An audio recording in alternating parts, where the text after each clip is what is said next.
Hello বন্ধুরা, কি অবস্থা? সবাই কেমন আছেন? সবাই সকলে ভালো আছেন? আল্লাহর রহমতে আমি অনেক ভালো আছি। আজকে আপনাদের জন্য নিয়ে আসলাম একটা নতুন ব্লগ ভিডিও। আজকে ব্লগ ভিডিওতে সবাইকে স্বাগতম। তো আজকে আপনাদের জন্য নিয়ে আসলাম কিছু স্পেশাল ভিডিও।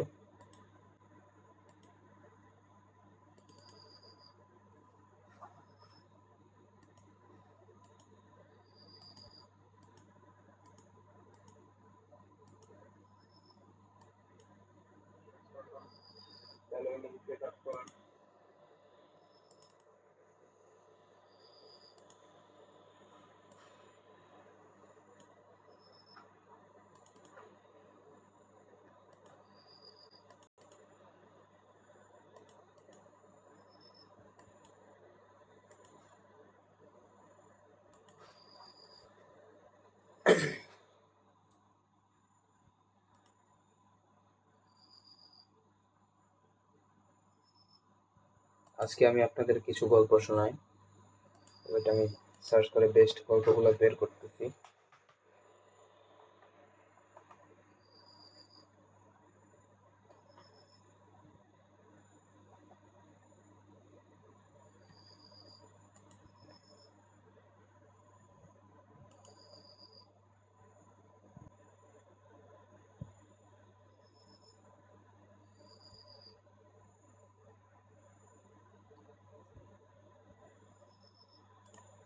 আচ্ছা, এইটা হচ্ছে একদিন তুমিও ভালোবাসবে পর্ব। ফুলশয্যার রাতে ঘরে সব লণ্ডভণ্ড হয়ে ছড়িয়ে ছিটিয়ে পড়ে আছে। আমি গা ভর্তি গয়না, ভারী লেহেঙ্গা পরে চুপচাপ এক কোণে দাঁড়িয়ে আছি। হঠাৎ পুরুষশালী চিৎকারে আমি কেঁপে উঠলাম। এই বিয়ে আমি মানি না। তা আপনাকে স্ত্রী তাই আপনাকে স্ত্রীর মর্যাদা আমি দেব না, বুঝেছেন? যদি আমার কাছে স্ত্রীর মর্যাদা চাইতে আসেন, তাহলে ঠিক এই ঘরের মধ্যে আপনার জীবনটা তছনছ করে দেব আমি। কথাগুলো বলে ছটফট করে ঘর থেকে বেরিয়ে গেলেন তিনি। আমার স্বামী, ও না, তিনি তো আমায় স্ত্রী হিসেবে মানেন না, কিন্তু তাই জন্য কি আমিও তাকে স্বামী হিসেবে মানব না? না, এমনটা করতে পারবো না আমি। বিয়ে যখন হয়েছে তখন যেমনই হোক আমাকে মানিয়ে নিয়ে চলতে হবে। আদিত্য ব্যানার্জি। সবচেয়ে বেশি বিরক্তিকর কারণ আমার এই জীবনটার নাম। আমি দুঃস্বপ্নেও কোনোদিন ভাবিনি এই মানুষটাকে আমায় বিয়ে করতে হবে, সারা জীবন কাটাতে হবে। আমি মৌমিতা চৌধুরী।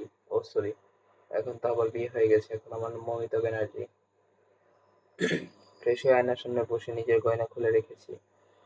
উনি যেই এসে বেড়ালেন হুম, উনি সে বেড়ালেন এখনো আসেননি। সরি, বেরোলেন হবে, হ্যাঁ, বেরোলেন এখনো আসেনি। অন্যমনস্ক হয়ে কাচের চুড়িগুলো খুলছিলাম বলে হাত ফসকে কাচের চুড়িগুলো পড়ে গিয়ে ভেঙে টুকরো টুকরো হয়ে গেল। চুড়িগুলো দেখে তাকিয়ে ভাবছি, ঠিক এইভাবে আমার তিলে তিলে গড়ে তোলা স্বপ্নগুলো ভেঙে টুকরো টুকরো হয়ে গেল আজ। কথাটা ভাবতে এক গভীর দীর্ঘশ্বাস বেরিয়ে এলো আমার। ড্রেসিং টেবিল আমার মিস চৌধুরী। ফ্রেশ আয়না ড্রেসিং টেবিলটা আমার মিস চৌধুরী, আপনি এখান থেকে সরে গেলে খুব ভালো হয়। আমি আয়নায় তাকিয়ে দেখলাম উনি আমার পিছনে দাঁড়িয়ে আছে, চোখে মুখে বিরক্তির ছাপ। আমি উঠে দাঁড়িয়ে চুলগুলি তুলে রেখে ওনার সামনে দাঁড়িয়ে বললাম, আপনি যেমন এই বিয়েতে রাজি ছিলেন না, তেমনি আমিও রাজি ছিলাম না। অযথা আমার উপরে এইভাবে চোটপাট করে লাভ নেই। বিয়েটা যখন হয়ে গেছে তখন তা অস্বীকার করে কি লাভ আছে? উনি আমার হাতে কবজি শক্ত করে ধরে চেপে ধরলেন, আর তার ফলে চুড়িগুলো ভেঙে যেতে লাগলো। আমার হাতে ফুটে গেল কয়েকটা চুড়ির অংশ। আমি মাথা নিচু করে দাঁড়িয়ে আছি ব্যথা সহ্য করে। এখনো পর্যন্ত ওনার মুখ দিয়ে আমি তাকাইনি। এত সাহস ভালো না। আমার সামনে সাহস দেখানোর চেষ্টা করবেন না মিস চৌধুরী। তাই জন্য আপনাকে মিস বলে সম্বোধন করছি। এই বিয়েটা আমি কোনোদিন মানব না, যেখানে আমার কোনো পছন্দ ছিল না। খুব শীঘ্রই আমি এখান থেকে চলে যাব, তখন থাকবেন আপনার আপনার ঘর সংসার নিয়ে। উনি আমার উনি আমার হাত ছেড়ে ওয়াশরুমে চলে গেলেন। আমার হাতে বেয়ে টুকটুক করে রক্ত পড়ছে, তাও চোখ দিয়ে জল পড়া জো নেই আমার। যখন বিয়ে হয়েছিল তখনই বুঝেছিলাম আমার জীবনটা শেষ। উনি ওয়াশরুম থেকে ফ্রেশ হয়ে ওয়ার্ডরোব থেকে ড্রেস নিয়ে চেঞ্জ করে এসে শুয়ে পড়লেন। আমি এখনো স্থির হয়ে এই জায়গায় দাঁড়িয়ে আছি। ওনার দিকে ফিরে দেখলাম উনি পাশ ফিরে শুয়ে পড়লেন।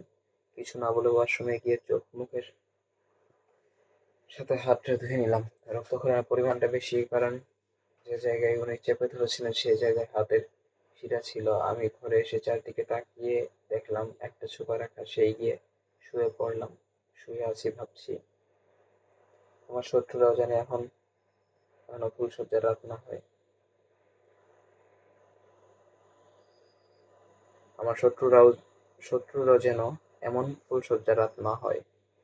সবার এই রাত নিয়ে কত স্বপ্ন থাকে, আর সেখানে আমার কি করে পারলো আমার বাবা মা এভাবে হুট করে আমার বিয়ে ঠিক করে দিতে? একবার আমাকে জিজ্ঞেস করার প্রয়োজন মনে করলো না? যাকে যা করেছে তা হয়তো ভালোর জন্যই করেছে। শুনেছি বাবা মা কখনো সন্তানের খারাপের জন্য কিছু করে না।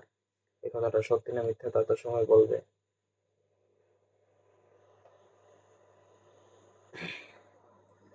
সকাল ঘুম সকালে ঘুম ভাঙতে উঠে বসলাম। ঘরটা ভালোভাবে চোখ বুলিয়ে দেখলাম বিছানা পরিপাটি করে গোছানো।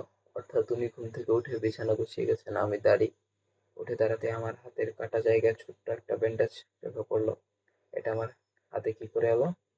আমি দাঁড়াতে এমনি শুয়ে পড়েছিলাম। তাহলে কি উনি?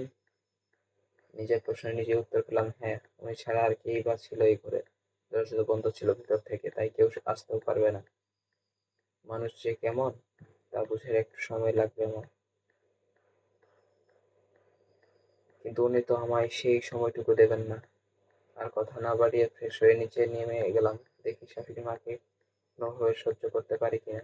শাশুড়ি মাকে উদাসীন হয়ে ড্রয়িং রুমে বসে থাকতে দেখে আমি একটু অবাক হলাম। মা, আপনি এভাবে এখানে বসে আছেন যে? কোনো সমস্যা হয়েছে? শাশুড়ি মা আমার দিকে করুণভাবে তাকালেন। আমার হাত ধরে ওনার পাশে বসিয়ে বললেন, আমায় ক্ষমা করে দাও মা। আমি ভাবিনি তোমার জীবনটা এমন ভাবে নষ্ট করে দেবো। আমি কিছু বুঝলাম না মা, কি হয়েছে একটু খুলে বলবেন? আদি চলে গেছে আজ সকালে নিজের ইউনিভার্সিটিতে। ওইখানে হোস্টেল থেকে পড়াশোনা কমপ্লিট করবে। শ্বশুরমশাইয়ের কথা শুনে বুঝতে পারলাম গত রাতে উনি যা বলেছিলেন তাই করেছেন। চলে গেছেন অনেক দূরে। নিজের উপর আর বড্ড বেশি করুণা হচ্ছে আমার। এত সুন্দর ভাগ্য নিয়ে জন্মেছি, ভাবতে অবাক লাগে আমার। তো পরের পার্ট দেখার জন্য সবাই অবশ্যই চ্যানেলটি সাবস্ক্রাইব করে দিবেন। ধন্যবাদ সবাইকে, ভালো থাকবেন।